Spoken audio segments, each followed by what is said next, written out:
Hello students, कैसे हैं आप सभी। तो बच्चों, स्वागत है आप सभी का पढ़ ले नीट चैनल पर। सो बच्चों, आज मैं आप सभी को बताने वाली हूँ top 10 topics of chemistry. Top 10 से क्या मतलब है? मतलब ऐसे केमिस्ट्री के टॉपिक्स जो कि बहुत ही हाई स्कोरिंग, हाई वेटेज वाले टॉपिक्स है। मतलब कि ऐसे टॉपिक्स जिन पर से रिलेटेड दो दो क्वेश्चंस आपके एग्जाम में पूछे जाते हैं। मतलब तुम समझ रहे हो, अगर दो दो क्वेश्चंस इन टॉपिक्स से आते हैं, दैट मीन्स अगर आप इन 10 टॉपिक्स को, इन 10 चैप्टर्स को बहुत अच्छे से कर लेते हैं, तो लगा लो लगभग 80 to 90 मार्क्स तो आपके इन्हीं टॉपिक्स से बन जाएंगे। ठीक है ना। तो इन्हीं सारे टॉपिक्स के बारे में बच्चे मैं आपको आज के सेशन के अंदर बताऊंगी। बहुत छोटी सी बातें हैं, बहुत ध्यान से सुनना। ये चैप्टर्स आपको सबसे अच्छे से और सबसे बढ़िया तरीके से करने हैं, है ना, क्योंकि इनमें से सवाल आता ही आता है। बताया है मैंने, दो दो क्वेश्चन आते हैं और कभी कभी तो 3 भी आ जाते हैं। तुमको पता है कि तुम्हारी केमिस्ट्री के टोटल 45 क्वेश्चंस आएंगे, और ये जो 10 टॉपिक मैं तुमको बताने वाली हूँ, इन पर से क्वेश्चन सबसे ज्यादा पूछे गए हैं। मैंने खुद पिछले 5 से 6 साल के पेपर देखे और उसी के अकॉर्डिंग मैं आपको सारी चीजें बता रही हूँ। ठीक है, तो चलिए देखते हैं कि कौन से ऐसे 10 टॉपिक्स है। ये तो तुम्हारे सामने ये 10 टॉपिक्स लिखे हुए हैं। ठीक है, तो देखो, सबसे पहली बात जनरल ऑर्गेनिक केमिस्ट्री, जो कि जीओसी। जैसे कि आप सभी जानते हैं बेटा कि ये आपकी ऑर्गेनिक केमिस्ट्री का बेस है। अगर तुमको ये आता है तो तुमको ऑर्गेनिक केमिस्ट्री पूरी समझ में आएगी, बहुत ही अच्छे से। लेकिन अगर ये नहीं आता तो पूरी ऑर्गेनिक केमिस्ट्री में फिर काफी दिक्कत आ सकती है। ठीक है, तो इवन मतलब मैं ऐसा नहीं बोलूंगी कि भैया आगे चल के ऑर्गेनिक में ही काम आएगी। ये एक ऐसा टॉपिक है जिस पर से खुद से सवाल बनते हैं। लगभग 2 सवाल मतलब जीओसी से रिलेटेड आपके पास पूछे जाते हैं। ठीक है, तो general organic chemistry is very important, very very very important.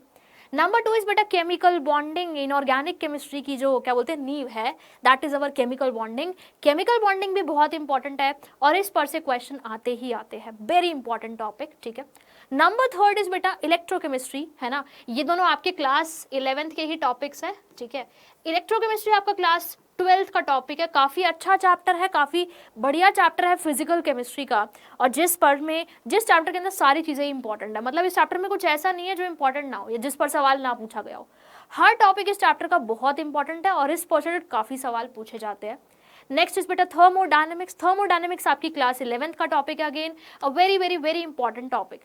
Thermodynamics में हमारे पास थर्मोकेमिस्ट्री भी आती है एंड थर्मोडायनेमिक्स भी आता है। सो इन पर्सनल क्वेश्चन पूछे ही जाते हैं। A very important topic. Next is बेटा पी ब्लॉक। तो पी ब्लॉक तो आपको पता ही है कितना इंपॉर्टेंट है। ग्रुप 13 से लेके ग्रुप 18 तक सब कुछ हमें पढ़ाया जाता है। ग्रुप 13 14 हमारे क्लास 11 के हैं एंड 15 से लेके 18 तक हमारे क्लास 12 के हैं। सो पी ब्लॉक से बहुत भरपूर क्वेश्चंस आपके पास पूछे गए हैं। पिछले कुछ सालों में बहुत ज्यादा क्वेश्चन पूछे गए हैं एंड ये भी आपका एक बहुत ही ज्यादा इंपॉर्टेंट टॉपिक है। और तुम्हें पता है, चाहे मैं नीट की बात करूं या मैं किसी और कॉम्पिटिटिव एग्जाम की बात करूं, जैसे मान लो मैंने जेईई मेंस की बात करी, तो इनमें भी एनसीईआरटी से बाहर कुछ पूछता ही नहीं है। दैट मीन्स इस चैप्टर के लिए तुमको सिर्फ एनसीईआरटी अच्छे से करनी है। अगर तुमने वो भी कर ली ना, है ना, ऑल्दो एनसीईआरटी को समझना थोड़ा सा मुश्किल है। ठीक है, तो अगर आपने वो भी अच्छे से कर ली तो भी बेटा आप सारी चीजें कर पाओगे, सारे क्वेश्चंस कर पाओगे आप नीट के, अगर तुमने एनसीईआरटी अच्छे से पढ़ रखी है तो। दैट मीन्स इसके लिए सिर्फ एनसीईआरटी पढ़नी है, और अगर हमने वो अच्छे से कर ली तो नीट में आए हुए क्वेश्चंस को हम बहुत इजीली सॉल्व कर पाएंगे। ठीक है, तो पी ब्लॉक एक बहुत इंपॉर्टेंट चैप्टर है। Next is coordination compounds. काफी अच्छा, काफी कंसेप्चुअल चैप्टर है ना। इसमें हमें कुछ याद नहीं करना होता, चीजों को बहुत ही अच्छे से, बहुत ही बढ़िया तरीके से समझना होता है। एंड इवन बच्चों को ये चैप्टर पढ़ने में बहुत ही ज्यादा मजा भी आता है। ठीक है, बच्चों को ये चैप्टर पढ़ने में काफी मजा आता है। राइट, सो ये भी एक ऐसा चैप्टर है जिस पर से हर एग्जाम में आजकल सवाल, मतलब इस चैप्टर से क्वेश्चन ना आने का तो कोई चांस ही नहीं रहता। हमेशा क्वेश्चन आएगा इस चैप्टर से, और बहुत ही अच्छा, बहुत ही बढ़िया सा क्वेश्चन इस चैप्टर से बनता है ना। Next is alcohol, phenol and ethers, है ना। Alcohol, phenol, ether class 12th की ऑर्गेनिक केमिस्ट्री का सेकंड चैप्टर है। काफी इंपॉर्टेंट है, very very very very very important. ठीक है, इन पर से क्वेश्चंस। एंड नेक्स्ट इज बेटा एल्डिहाइड, कीटोन्स एंड एसिड्स। देखो ऑर्गेनिक में तो वैसे क्या होता है, मिक्स क्वेश्चन आते हैं। ऐसा नहीं है कि भाई वो अल्कोहल फिनोल का ईथर है तो उसी से क्वेश्चन देगा, नहीं। मतलब मिक्स रिएजेंट्स पूछ के वो क्वेश्चन पूछता है। तो ऑर्गेनिक के जितने भी रिएजेंट्स है ना, किस रिएजेंट का क्या रोल है, सबसे पहली बात तो तुम्हें वो ध्यान में रखना होगा, है ना, कि कौन सी रिएजेंट का क्या रोल है। लिथियम एल्यूमिनियम हाइड्राइड क्या करेगा, NaBH4 क्या करेगा। तुम इतना भी ध्यान में रख लेते ना तो ऑर्गेनिक के लगा लो 50% क्वेश्चन तो वैसे ही सॉल्व हो जाते हैं तुम्हारे। ठीक है, तो इसीलिए ये तो दोनों चैप्टर तुमको एनसीईआरटी में दिए हुए हैं, इनकी एनसीईआरटी बहुत इंपॉर्टेंट है, वेरी वेरी वेरी इंपॉर्टेंट। सारी चीजें, सारी रिएक्शंस वही है और वही रिएक्शन जुट के तुम्हारे पेपर में आती है। है ना, और इन दोनों चैप्टर को मिला के भी भरपूर सवाल पूछे जाते हैं, ठीक है। And next is upper hydrocarbons, hydrocarbons class 11th का है, very very very important. And the last topic is equilibrium. Equilibrium में भी हमारे पास इक्विलिब्रियम वैसे तो सिंगल बोल रही हूँ, बट इसके अंदर भी दो टॉपिक आते हैं, chemical equilibrium and ionic equilibrium.